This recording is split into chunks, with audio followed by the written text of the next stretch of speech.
Hi all. Hello. If you could unmute yourselves. Hello. Hi. Hello. Hi Steve. Hi Rakesh. Hello. Hi, Rakesh. Hey, Lucy. Hi. Hello. Hi Evgenia. Hi, nice to see you. You always have the best backdrops. Hi Richard. Hi Robert. Hello. Oh, I am there. Hi Leo. There's a few familiar faces. Yeah. You're all unmuted. All unmuted. Great. Have we got anybody else in? Okay, Jacques. Jackson. Hello. Peter. Jacques, we need to get you to show yourself and That's if it decides to work because internet's very slow at the moment. you're there, Jacques. I see you. Peter's there. Oh, we've got another Ashton. Oh. That's good.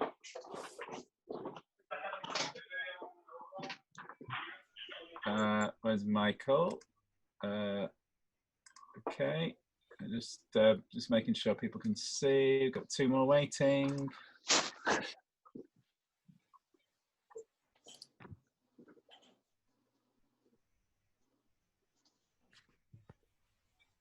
We'll just let everybody in. Oh. Sorry. Had to be. Oh, yeah, Nadine's coming in. Okay, oh. Not often you get two Ashtons on a call, Michael. Oh, no. Great name. Hi, Nadine. Hi, Nadine. Hi, how are you? Good, how are you? Bit zoomed out. Hi, Francis. Nelson. We promise we'll make it worth your while. Yeah, sit back and relax. I might be only able to join for half an hour because I've just been on a 2 hour and I need to Oh, blimey. Wow. organise lunch for everybody before another meeting. Oh, God, that's tough. That's all right. Well done for turning up. Hi, Tia. Right, Can you hear me now? yeah, I can hear you. Hey, everybody. Elton's muted. Have a dead Richard is.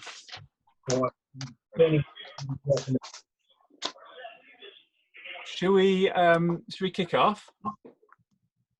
Everybody happy to start? Sounds good. There's one more joining in, but I'll just keep an eye on who's coming in. Yeah, okay. If you keep an eye while I do this, That's and then cool. we swap over. I'm Okay. going to mute everybody, If you like, just in I terms think of background I'm sure noise. everybody be quiet. Okay, well, welcome everybody to this webinar on how to create a new business pipeline for your agency. This is a joint event between Cherry, Agency Local, and the Kitchen Table community, and we are recording it. Hope that's okay with everyone, because we want to put this out as content, all the three organizations behind it. Anyway, it's on new business, and I'm delighted to be introducing two real experts in the fine art of getting new business for agencies. Lucy Snell, give us a wave, and Chris Bantock, give us a wave. Lucy is the founder of Cherry, which is a small agency that helps other agencies with their new business. She also runs a 5-week course, which I'm sure she'll mention, called the Agency Growth Academy. Chris is a real veteran of the agency world. He grew and sold a very successful digital agency called BC. And now he has a consultancy called Be Digital, which helps other agencies and other clients with their marketing. He's also the founder of a networking group for smaller agencies called Agency Local, which has great meetups both on and offline, obviously more online at the moment. For those of you who don't know me, I'm John Ashton. I'm the founder of the Kitchen Table community, which is a virtual community for the owners of and would-be owners of small creative agencies using what I call the kitchen table method, which is basically, as you might imagine, working from home and employing freelancers. Anyway, Lucy and Chris will each speak for about 15 minutes, and then there will be time for Q&A. If you want to prepare questions, you can just put them in chat, so we can, so it won't be a free-for-all at the end. I can moderate the questions. Anyway, Lucy's going to be concentrating on cold outreach to prospects, and Chris will be advising on how to nurture your existing contacts. So without further ado, I shall hand over to Lucy. Thanks, John. Hello, everyone. Yeah, I'm not muted, so that's good. Yeah, so thank you for that introduction. As John said, I co-founded Cherry, and we are a boutique new business consultancy, and we work with all types of agencies, creative, digital, PR, comms, branding, on all areas of new business. And we have been going now for 16 years, and before that I was doing new business. So I've pretty much been doing new business for agencies throughout my whole career, working across kind of UK and other international markets. And yeah, so today I thought it might be quite helpful. I know it's quite tricky times for a lot of agencies, and I thought it'd be helpful to cover 5 key points to help you if you want to approach companies from cold. So these are kind of when I say from cold, these are companies that you just don't have any relationship with at all, companies that you don't know or haven't spoken with before. And then Chris is going to do a really useful piece on how to stay in touch with your existing network and how to really nurture your existing network. And actually, when we work with agencies, we always say, often agencies come to us because they want us to build their cold community, so kind of approach companies from cold, which is great. But we always say, please do always start with anybody that you know, anyone that's warm, because that's where you're going to get the better conversions. Going after cold prospects is going to be a longer term process. So I think the first thing to do really is to make sure that you really research your audience. Don't buy a list of, don't buy in a big database and just spam that database. You can buy in data if you want to, just as a starting point and to give you a bit of some kind of shell data. But really you want to research the companies. Google really is your best friend. The kind of things that you want to research if you're building a list is, what kind of agencies do they work with? So you can do a quick Google search like, Marks and Spencer retail design agency, and then it might come up with their agency that they work with or some recent case studies. You want to research latest business news, maybe set up Google alerts on some of those companies, because companies that are going through change, that have had new ownership, going through any mergers, acquisitions, new changes to the board, new marketing team, they're the ones that are most likely to be looking to make changes to their agency setup. But you also want to get really clear on your audience, what I call the audience persona. And you're probably all familiar with doing that with some of your own clients, but really, take one of your existing clients, one that you love to work with and that you do great work for, and go through some key exercises to help you identify some of the characteristics of that client. And I've got, I can share with you if you want, like a template on how to go through that process. But it's things like, where do they live? Have a really good picture of them. Where do they live? What's their demographics? What keeps them awake at night? What's their major business challenge or marketing challenge? Who do they report into? What's their decision-making process like? So when you start thinking about these things and writing it down and mapping it out, it will then make it much easier. So when you approach them, you can really speak to their needs, because actually you don't want to be sending a message saying, hi, I'm Lucy, I'm a founder of a new business consultancy, and this is what we do, and this is how great we are. Actually, you want to go to them with a much stronger message that's all about them. We've noticed that you're doing this. We saw you launch that campaign. we have some particular ideas as to how you can maximize footfall into your store, for example. So, you know, there's lots that you can do just to make it much more of a personal approach. And just make sure that every person on your database is there for a reason. So that's why I suggest kind of building it from scratch rather than buying in data, because so often I see agencies and they buy in lists of data and then they do a big mail shot, and actually, you know, a large percentage of those companies on that list just aren't right, and the message that you're sending out to them just isn't right, and that will just end up, you know, yes, you might hit on the right people with the right message with a small percentage, but the majority of them probably won't be, and it will just end up, you know, really damaging your brand reputation. So that's the first point, is to really research your audience. And then the second point is to, you know, I talked just then about really approaching companies with a bespoke approach. And you can, you know, I use a combination of what I call bespoke approaches. So where you're really addressing the pain points of that particular company and person, you know, have a point of view. I think I can't remember who I got this kind of quote from about sales, but where they said that sales is actually about finding companies or finding people that have a problem and then going to them with a solution, rather than trying to kind of force your solution to everybody. And then make sure as well that you keep your message really short. And that's, I think, the hardest part when you're drafting an email or a new business approach, is to try and keep it as short as possible. So you've got the bespoke versus a broadcast piece. And you could, you know, when you look at sales, we often talk about, and you might have heard people talk about that funnel, where you are getting people to move through the top of the funnel into, you know, from a lead into a paid client. So you could, if you want to use a broadcast piece where you're going out to a much larger audience, where the messages aren't bespoke, you can do that, but you really need to lead with value. So, you know, they still need to fit into your audience persona. But you need to be maybe inviting them to attend some events or some webinars, or sharing a piece of content and thought leadership.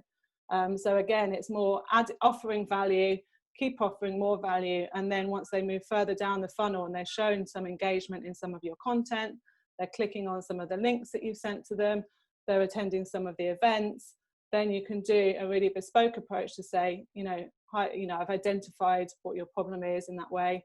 You know, this is how we can help you, and then you can, you know, follow up and then move them further down into the funnel to hopefully becoming a paid client. And then I'm just keeping an eye on my time. And then the third point is to be creative. You know, you are all, you know, creative people, so show off your best assets. You know, that's why clients buy strategy and creativity. But, you know, use a combination of both. So the strategic part comes maybe in the thought leadership and content that you're creating. And then the creative part is how you deliver that. And do what other people aren't doing, you know. So, yeah, do what other people aren't doing. So, you know, everyone's sending lots of emails. Emails can be great. But how else can you be much more creative with that? Yeah, you know, prior to lockdown, I haven't done it since because I'm not sure how it would work in terms of feasibility, but prior to lockdown we were doing handwritten notes, for example, you know, a nice handwritten postcard or a letter, and there are companies, if you want to do that on a bigger scale, that will do that for you. They'll do all the handwriting. I think there's the added challenge when people are working from home now of how well that post gets passed on to them, but you know, that's an idea.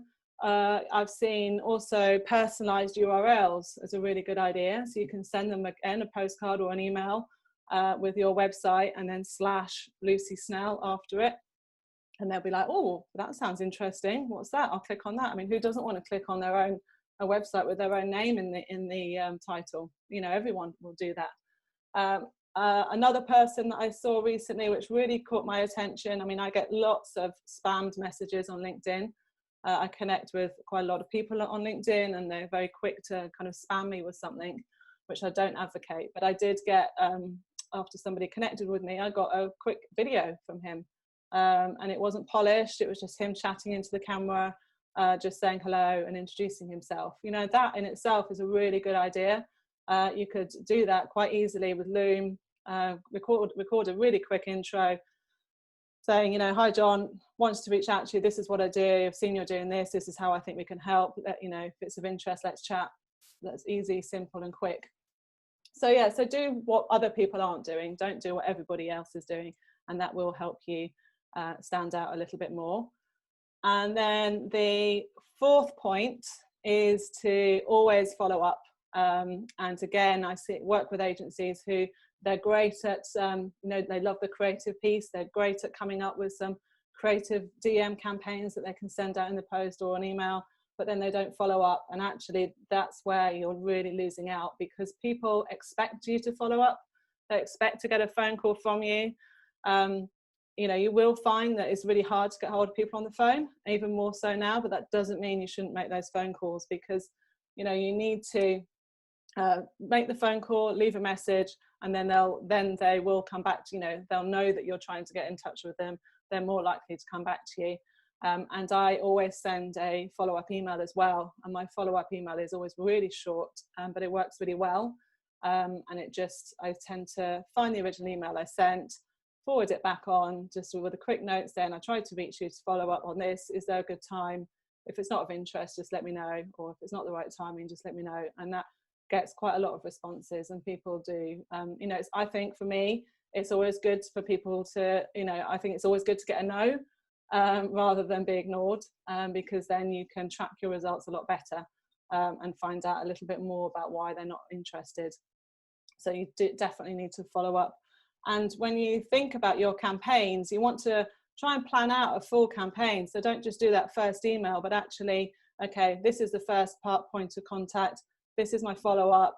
What's next? You know, how are we going to, because if you've done loads of research on a particular sector, for example, you've got the contact names, you've done a campaign, you don't want to just leave it there.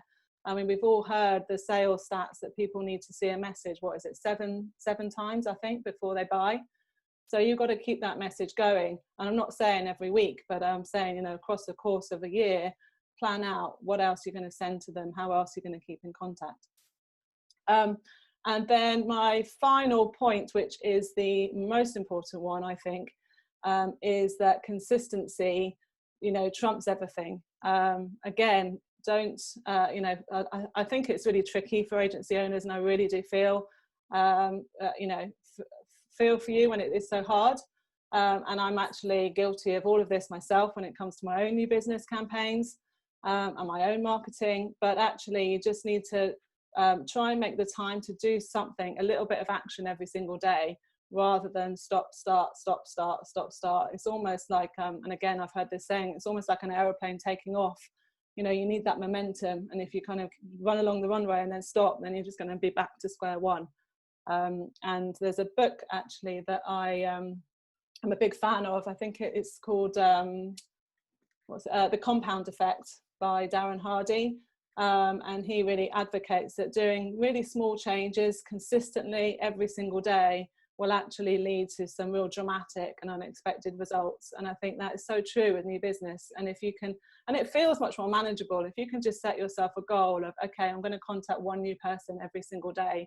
I'm going to do one quick video to a new person every day, or a quick email or a short handwritten note every day, and then do one follow-up call every day, and that's it. I promise you, if you do that every single day, you will get so much better results than if you send out a mailing campaign to 500 people that's untargeted, you know, once a quarter or once every 6 months, which is unfortunately what a lot of agencies do.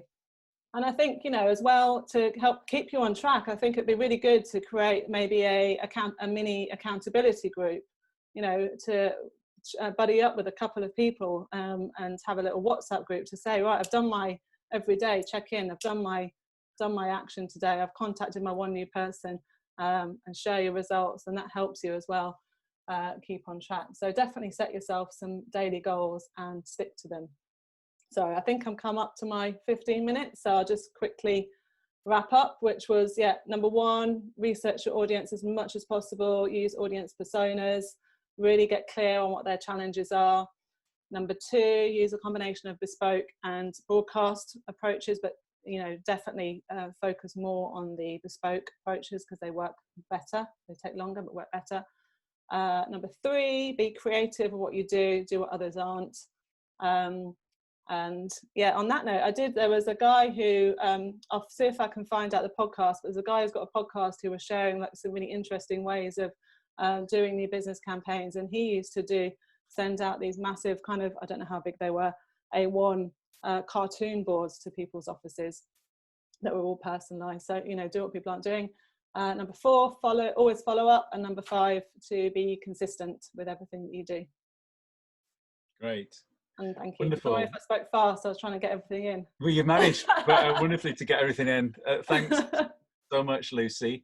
If you've thought of any questions for Lucy, in fact, you can find them away at the end of the session. You can add them to the chat here.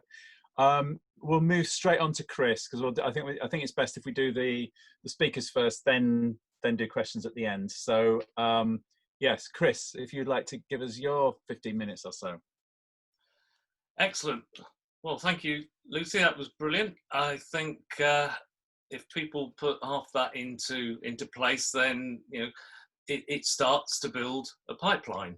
And if you're going from cold, coming into building those contacts, we're now at a stage where we've got a contact, we've identified somebody. We found a and we call them prospects, but actually at this stage they are not prospects, they're suspects, because you really don't know much about them. If somebody's just downloaded, put in their email and downloaded one of your content pieces, you know nothing about them. If they've just put in an inquiry on the website or a LinkedIn connection, you know very, very little about them. So at this point, the sale is not made. It's nowhere near, and it's just the beginning of the dance. Actually, a relationship, because that's what we're talking about here with nurturing. It's about building relationships, and my first point is really around it's so think about if you walk into a pub and you see somebody attractive sat at the bar, are you going to go up to them and go, "Will you marry me?" No. So why do so many agencies and businesses ask customers to buy at the very first point of contact? So don't ask them to marry you on the first date, because it's not going to happen. It really is not going to happen. You need to build that relationship.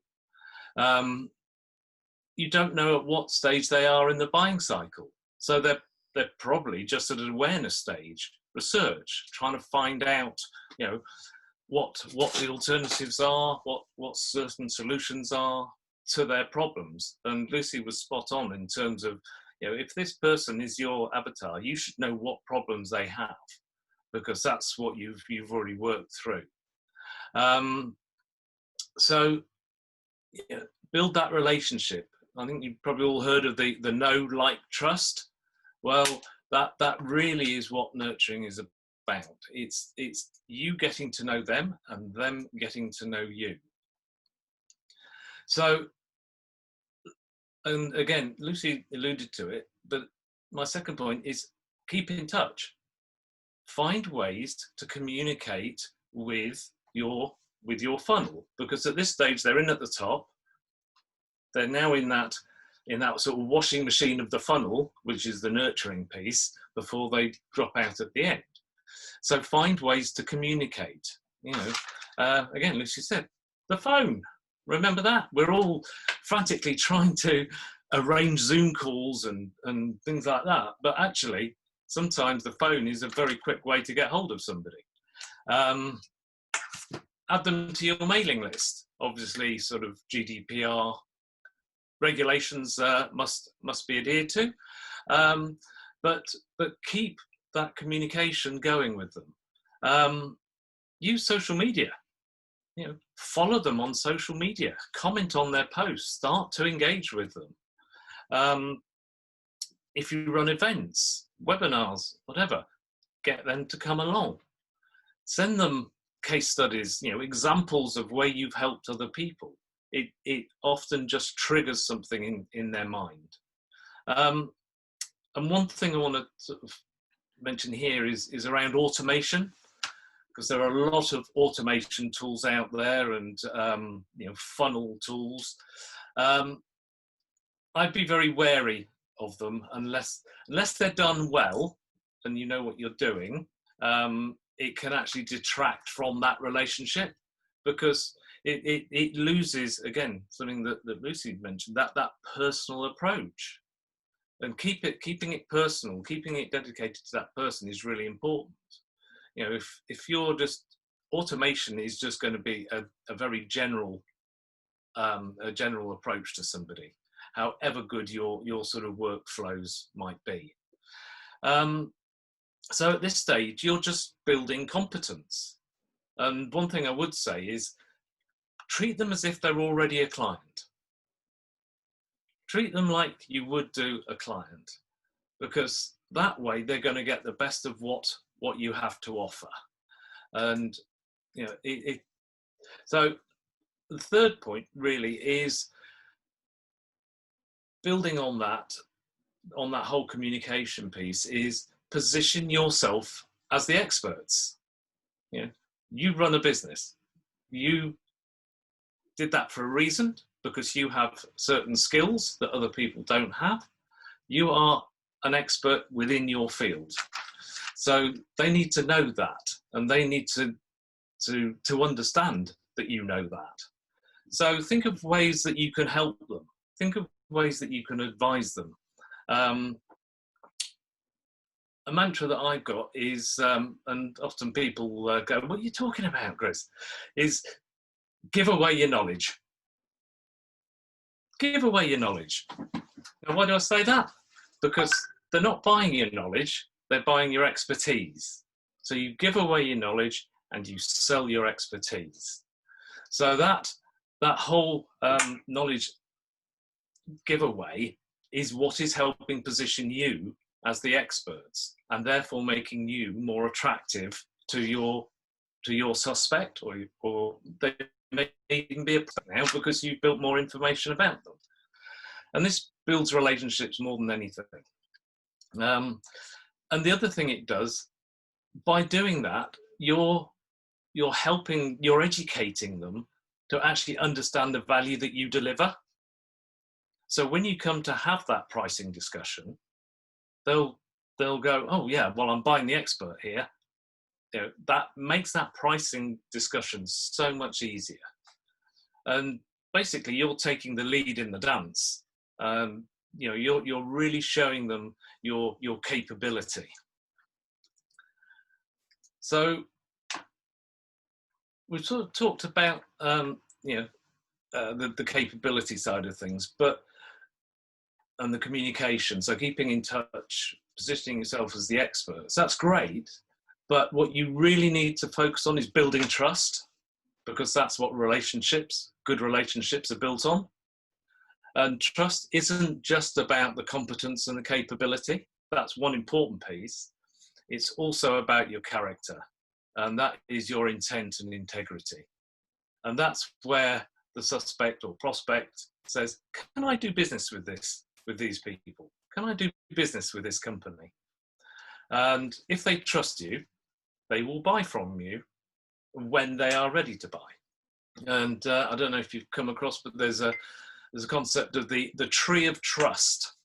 So if you think about a tree, the bit that you see above the ground is only half of the tree. The rest of the tree is below the ground. And the results and capabilities is what most people see in terms of the competence, and that's all above the ground. However, the character, the intent and the integrity are the roots, and they are far harder for people to visibly see. But there are ways that you can go out there and build that. It's about your culture and how you interact with people. So those two things are really important to build trust. So the intent and integrity is about being authentic. It's about being transparent, real, human. At the end of the day, people buy from people, and they buy from people that they like. And there's a bit of a reality check that I want to throw in here, and that is the fact that you're not going to be the only one that they're talking to. People tend to forget that. You know, you're building a strong relationship, you're getting on really well, you know that they're interested, but you forget the fact that actually they're probably having that conversation with at least 2 or 3 other people. So just always bear that in mind. You know, don't get complacent. And I don't know how we're doing for time, but my my sort of 5th point really, again, sort of builds a little bit on something that Lucy mentioned, and it's don't sell. I know we're talking about sales, and that is what comes out the end, but selling, the traditional view of selling, you know, the Del Boy, have I got a deal for you, mate, type of hard sell with limited offers and things like that, I think that turns a lot of people off at the moment. And, you know, people giving discounts. Well, why would you give a discount? You're giving away your profit. You're giving away your money. If you built, you know, yourself as the expert, you're undermining it by giving things away. So try and think of other things that you can think of. I mean, the whole scarcity piece is a really sort of way of positioning huge value. You know, we have 1 more slot for 1 client this month. You know, are you ready to go? You know, 1 slot. Oh God, yeah. You're not giving away discount or anything. You're not doing a hard sell. Trying to arrange kickoff meetings. Finding what that first step is on that ladder for them to engage with you, from them to buy with you, from you. And that can be a low-cost entry level, because then you can call them a customer. And they've then experienced what it's like to work with you. So don't sell, help them to buy, is my mantra. You know, you're helping them through that process. So they're my 5 points. But you know, nurturing takes time, and as I said, it's a dance. It really is a dance. Make sure that you're tracking and measuring what you do. And Lucy's pointed out the accountability group is brilliant. Yeah, exactly. If you've got people that you can work with that are doing the similar sort of thing, and then that's actually really, really valuable. But the core to nurturing is building relationships. So if you nurture well, eventually they will marry you.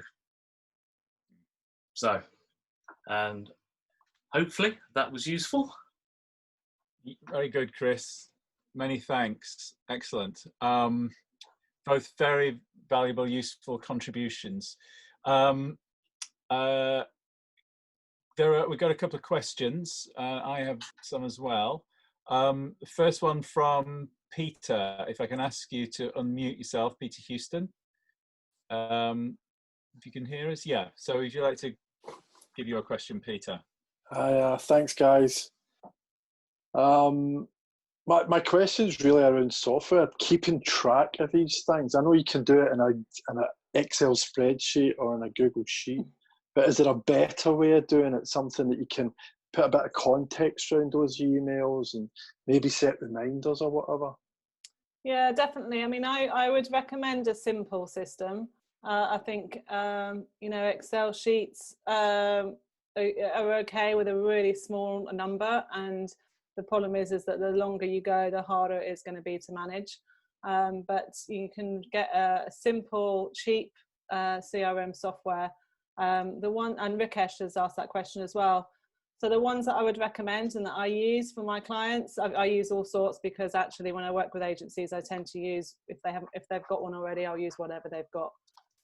But I use HubSpot, which is really good, and it has lots of different payment options, so you can add on different stuff. So I think it's great because you can start off on the free option, and then as you kind of build and get bigger as an agency and want to do more kind of intelligent marketing, you can. So you can add in like opt-in boxes on your website. You can manage the whole email campaigns from HubSpot. And from a new business point of view, it's great because when you are going through, it'll have your tasks, like who you have to call. And when you look at who you've got to call, you'll see, it will say whether your email has been read or clicked. So it's really helpful. It's all in one place. The other ones are, I use Pipedrive as well, which is really simple. And they're the two. I used to love Highrise, but they don't do that anymore for any new accounts. So yeah. The other two potentially to look at. One is called Capsule. Yeah. Which is again a simple CRM, and the other one is Insightly, which is good. That ties in very well into sort of social media. Yeah, yeah. But I would echo what Lucy says. Always have a CRM. I mean, I've used even if you're just working from your kitchen table, have a CRM, because it's a way of keeping all those relationships in one place. And as you said, Peter, it's really easy just to set reminders. I'm going to call this person back in 2 weeks. Bang, set a reminder. Some of them will integrate into your calendar, so it puts them straight into your calendar, so you don't have to just be in your CRM. They integrate in with your email as well. So make sure when you're choosing one that it integrates with your email, because then it just makes it really easy. Because if you're emailing someone, it'll automatically create a contact record in the CRM system. It can be a great way to keep track of emails that are going back and forth with your clients as well, and any projects you've got going on. So yeah, a simple, cheap one is what I'd recommend. One of the good things about HubSpot is that it will notify you when somebody's opened an email. Right. So it's a bit Big Brother-ish, but you know when somebody is actually wanting to engage with you. So if somebody opens one of your emails that you sent a week ago, get on the phone, give them a call, because you know that they're hot. My one caution on HubSpot is that it can get pretty pricey pretty quickly once you start adding on the additional functionality, but the free one is absolutely brilliant. Excellent, thank you so much. Good. I had a question, Lucy. You mentioned Loom. Could you, for the uninitiated, could you explain what that is? Yeah, I think it's called loom.com, and it sits on Chrome as well. I think it probably maybe some other website platforms, but it sits on Chrome, and you can do a screen recording or recording of yourself, and it's just really quick and easy. So you can do click record screen, and then it will record your video, and it will give you a link as well. So there's no like downloading or uploading to Google. It's all there. It just gives you a quick link and you can send it to someone. So I think if you're going to do a campaign where you want to do a video to someone every day, you want to make it quick. You don't want it to be something that you've got to faff around and do editing on and stuff. But actually, the other day, last month, I had a conversation with an agency that was looking to hire a new business person. And in the initial chat, he was like, oh, well, would you take a look at my website and tell me what you think of my website? And I was starting to type it all up, and I was like, oh, this is just taking ages. So I just actually did a Loom video where I talked through bits on his site and then emailed it to him. And he was like, great, yeah. And then now we're working together. So just stuff like that, it's really quick and easy. Yeah. Video is really powerful. The other thing to think about, if your connections are coming via sort of LinkedIn, then with the mobile app, you can do video messages, or you can do sound messages to people as opposed to typing. And again, it's that power of the face. It builds that relationship that a text email just can't do. Can you do that, Chris, out of interest, on when you're doing an outreach campaign using LinkedIn, one of the premium ones, using a paid for outreach campaign? Can you send video rather than just do it text based? What, someone that you don't know, someone who's not a connection? Yes. Is that what you mean? I don't know. I don't think you can. And you can only do it on the mobile version anyway, and All most right, of okay. that runs through the desktop. I see.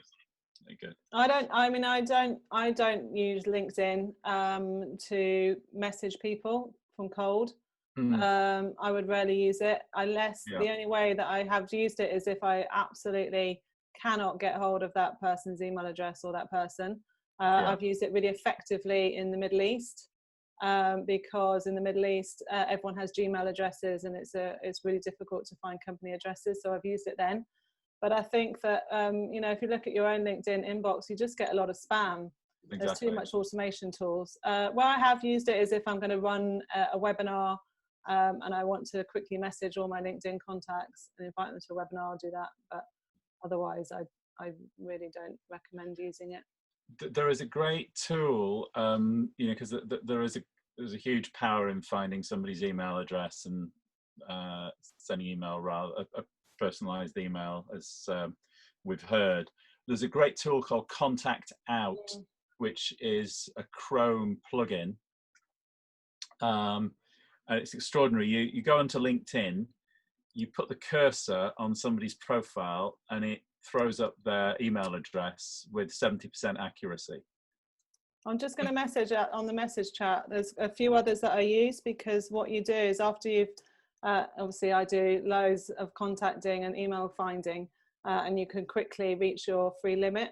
So I just use a lot of different other ones. There's lots of other similar ones. So I'll put them all in the chat and then you can screen grab or copy. I mean, the Contact Out is free up to, I don't know how many contacts. Certain limit, yeah, I got to my limit the other day. There's one called Hunter, isn't there? Hunter, that's the one I put on chat. I think Contact Out's got the best hit rate. Yeah, I mean, I use because sometimes if I can't find it on Contact Out, I'll use another one. And if you use a combination of different ones, then you can almost find it. But LinkedIn can be effective if it's used properly. You know, all the spamming and the you know, the automated stuff, you know, they're just doing a numbers game. But you know, if you're back to what I was saying about being authentic, you know, if you find somebody on LinkedIn that fits your persona, you know, your target audience, then, you know, find ways of connecting with them. You know, you could follow them first, for example, and that gets you visibility. You know, if you do want to connect with them direct, make sure you put a note in there and tell them why you want to connect with them. Because, you know, and not, oh, we share connections, I thought it'd be nice to connect. Nothing's in it for them. Yeah.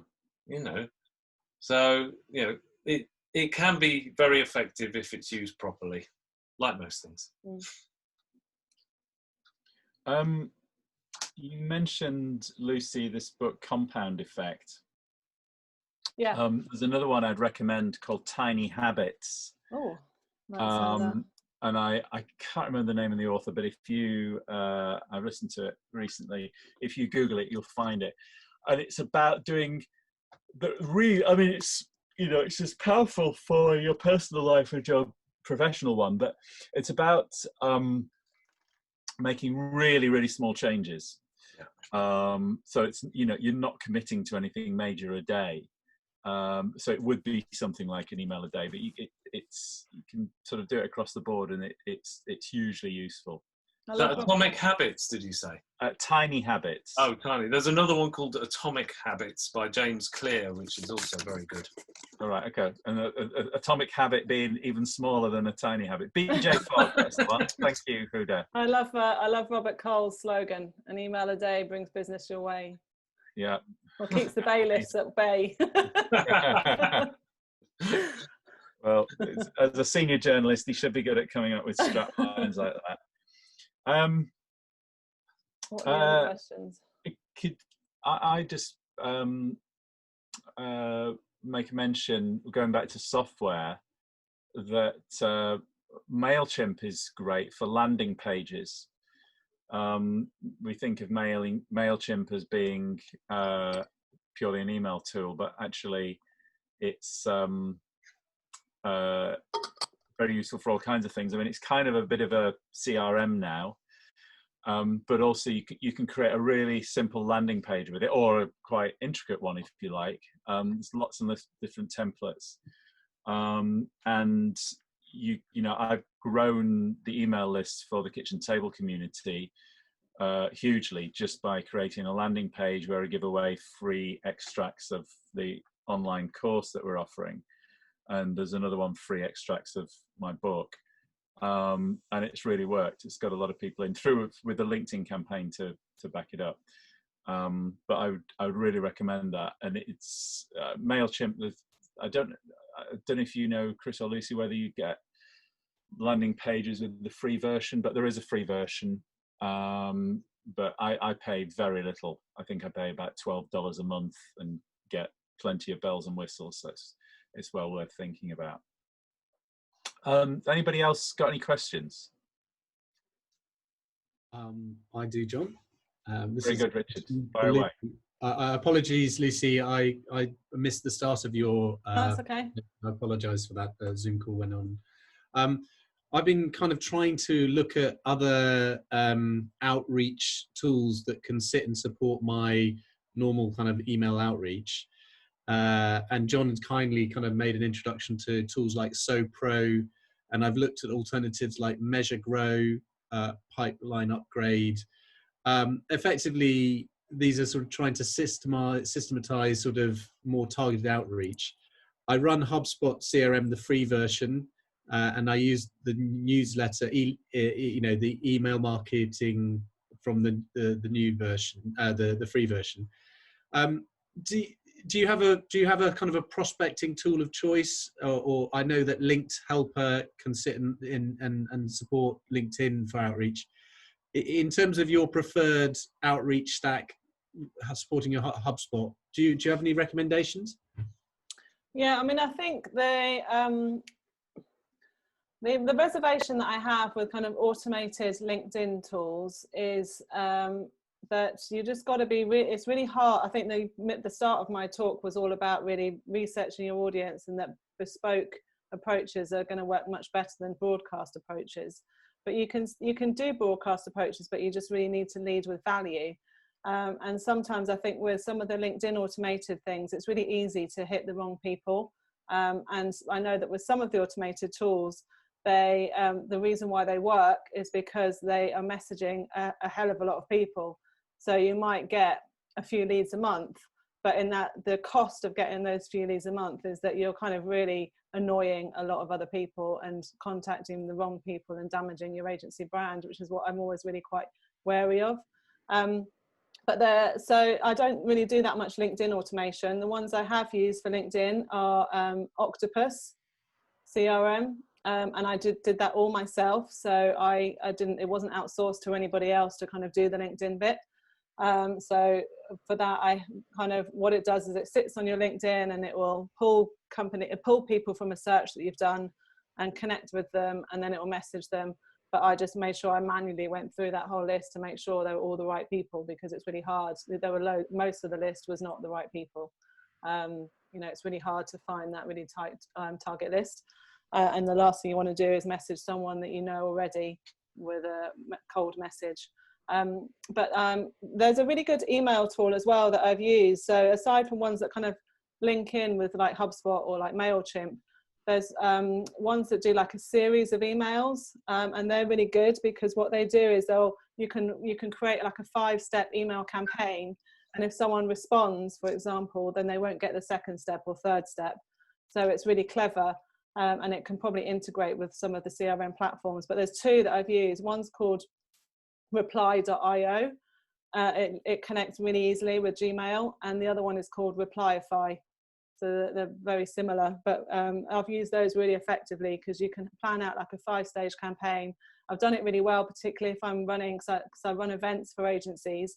So particularly if I'm running an event, I'll do a 5-step email campaign. The first one will be save the date. The second will be here's the invite. The third will be announcement to speakers. The fourth will be, limited spaces left. Don't forget to, book your place. And the fifth might be a quick reminder 24 hours before. And they work really well because it's all automated. And if someone responds or opts out, they don't get it again. So they're the two ones. And the reason why you wouldn't be running that through like HubSpot is because it's I don't know whether they do. I think the HubSpot one, I'm not quite sure whether they do it in that kind of pipeline process. See what I mean? I think they do, like, they can do one broadcast message, But if you're wanting to move somebody automatically through, so if you're doing larger numbers, I don't know if it does that. And what the reply.io one and Replyify will do is they will kind of, so that first message will go and then they'll loop it into that original message, so it'll forward it back on with another note. So it kind of keeps like an email thread. And I don't know whether HubSpot can do it that sophisticatedly. I'm not sure. I think it does, but at the higher price. Yeah, option. I mean, Replyify, it's like, I think Replyify, they sometimes try and sign you up for a year, but you don't have to. Just say, I don't want to, I'll just pay monthly, and they'll do it. And Reply.io is monthly, and it's like, I think the cheapest option is around, well, it's free if you want their branding at the bottom, but that looks a bit rubbish. The cheapest option is probably $15 a month, and then it might go up to like 100 depending on how many numbers you're talking. But if you're just doing like one campaign over a month, you can just sign up for a month. So you write an email sequence which they will fire off automatically, and they will, any responses you get, then the respondee won't get the rest of the sequence. They won't get the rest of the sequence, yeah. Yeah. And the Reply.io is quite clever because it tracks, it can, it's got algorithm that can read the tone of the email. So, and it does work really well. So it will read the tone as to whether, not the tone, but the content as to whether if it's a negative email or a positive email. So when you've got results, it will say, okay, well, you sent out 500 emails, you got 50, positive responses, you got 30 negative, you got 20 unsubscribes or whatever. So that's really good because you can share those stats with, with yourself. If you work for yourself, well, I can share them with my clients. Yeah. Does that link in with you? Is there an API integration into HubSpot? Or you run it? I can't remember.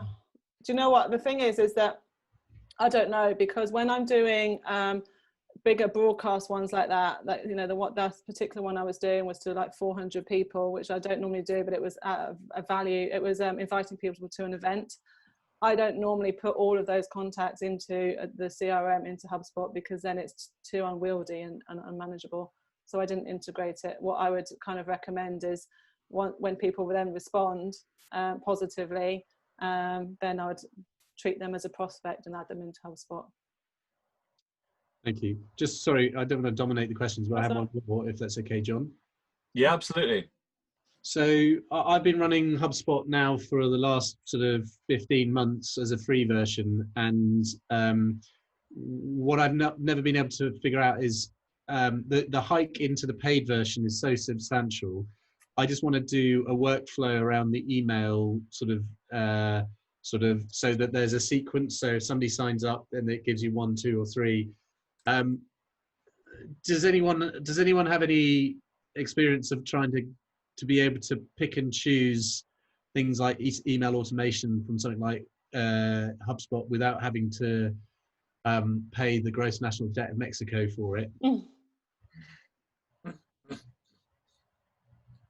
I don't know, because the clients that I've used it for, they did it themselves. So I wasn't involved in the costs or negotiation. So I don't know. I could find out. Richard, while you've been on, I've just checked, and there is a Zapier integration between Reply.io and HubSpot, possibly quite a few. So it might be worth looking into. Thank you. Yeah, I've heard that you can move to like the growth package for HubSpot at around, it used to be £100 a month, and now they're sort of dropping it through COVID to about £50 a month. But then when you look in what's in the packages, it's still not the automation side. So this is why I think people run HubSpot CRM free, and then they pay for preferred options like MailChimp and other things to integrate with it. But if anyone knows of how to get email automation through HubSpot and sequencing without having to pay like a huge amount, I'd really appreciate it. Mm-hmm. Okay, good. Yeah, I don't know. Could you put your email address up, Richard? Yeah. Steve's got a question, I think. I've got a question. Okay, go ahead, Steve. I had, in my old New Biz days in bigger agency, we used to have a funnel of 500 prospects, and then we sort of had a gold, silver, and bronze list. Would you recommend that approach still? You know, that was back in the day. Yeah, definitely. I think it's definitely good to, and I think that could be a very similar approach to kind of the broadcast piece and the more bespoke targeting. So, your broadcast piece could be your bronze that goes to everyone, that you're just trying to build some brand awareness, and then the gold, or I'm not quite sure what the silver would be.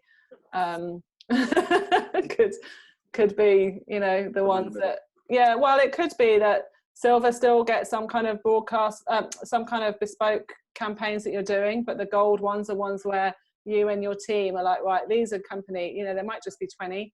These are companies that we really want to work for. These are map out all the decision makers.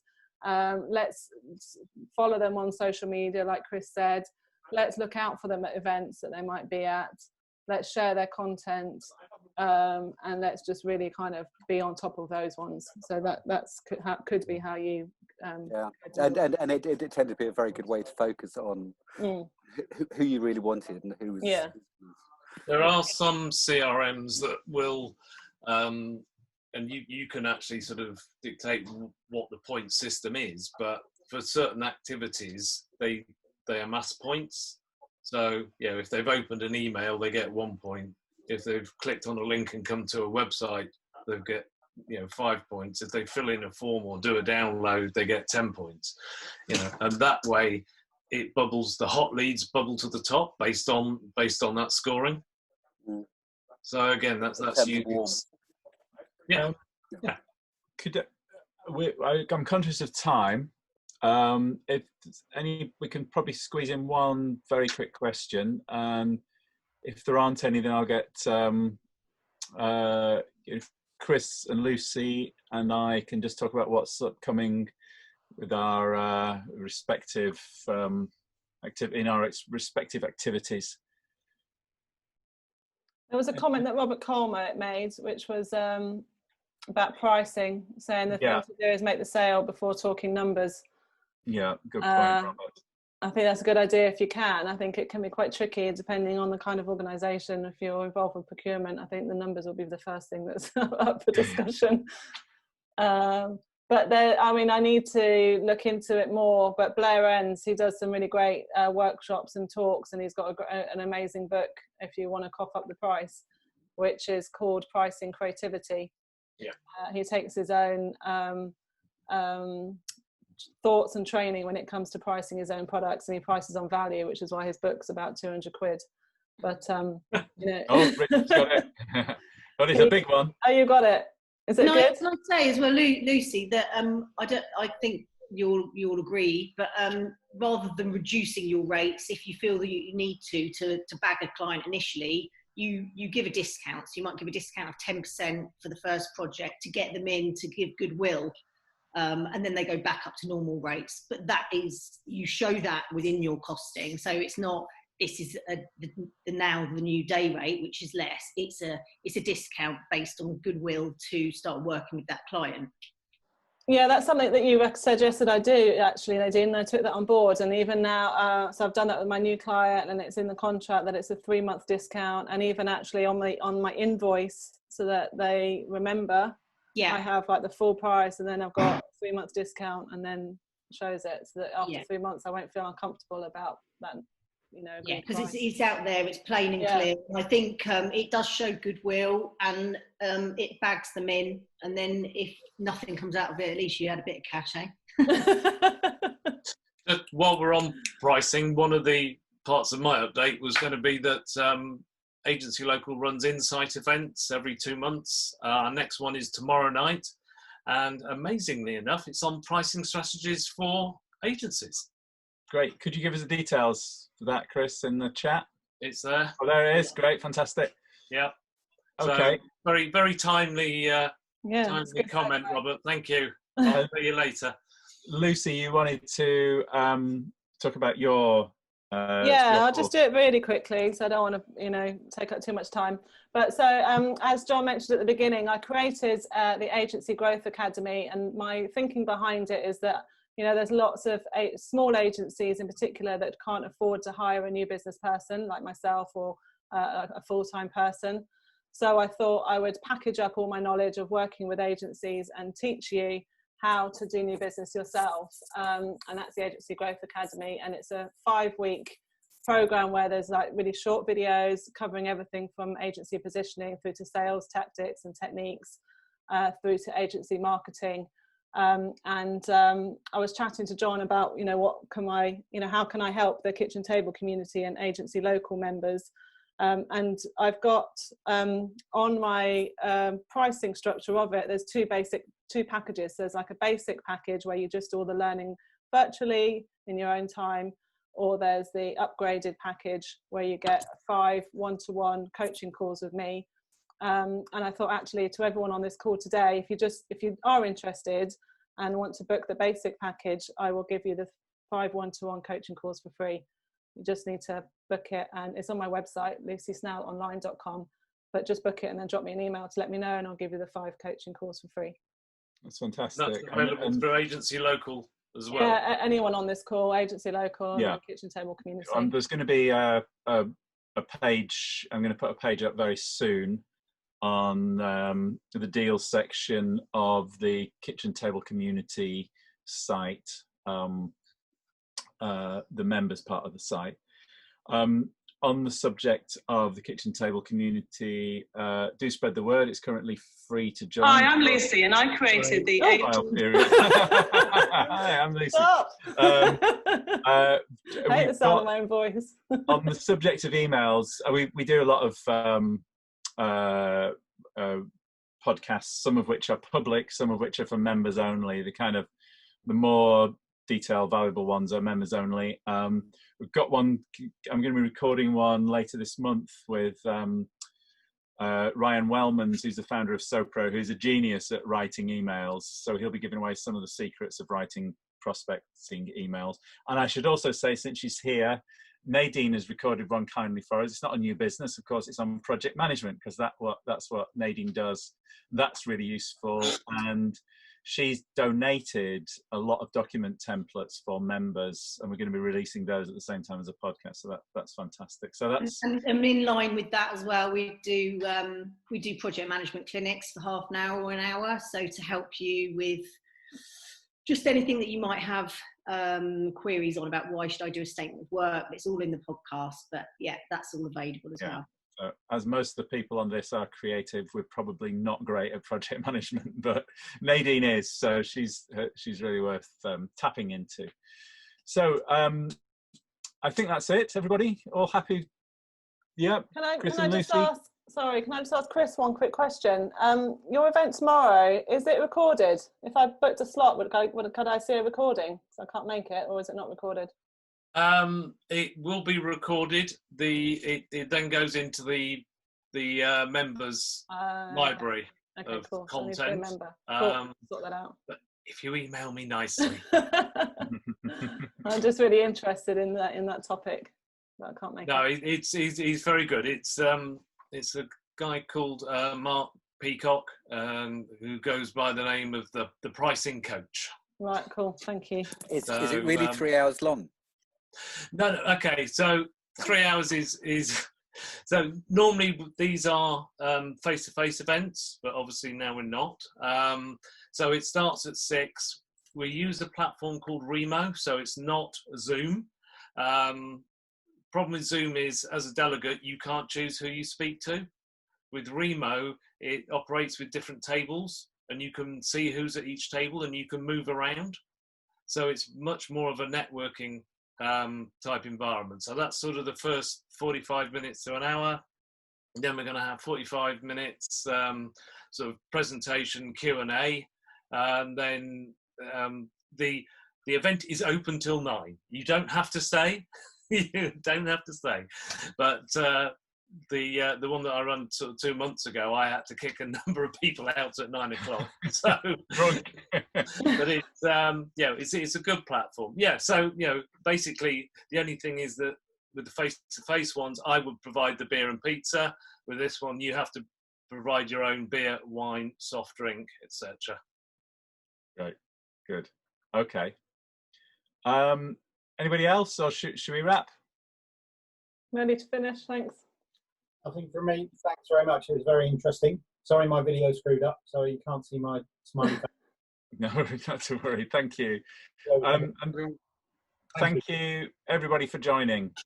Thank Great you. and Thanks so particular much. thanks to Chris and Lucy. So, Yeah, just drop me an email if you have any questions about anything. I'm always happy to help. okay, Yep, wonderful. same here. Thanks, Sam. Bye. Bye-bye. Bye-bye. Yeah, right. Thanks, Lucy.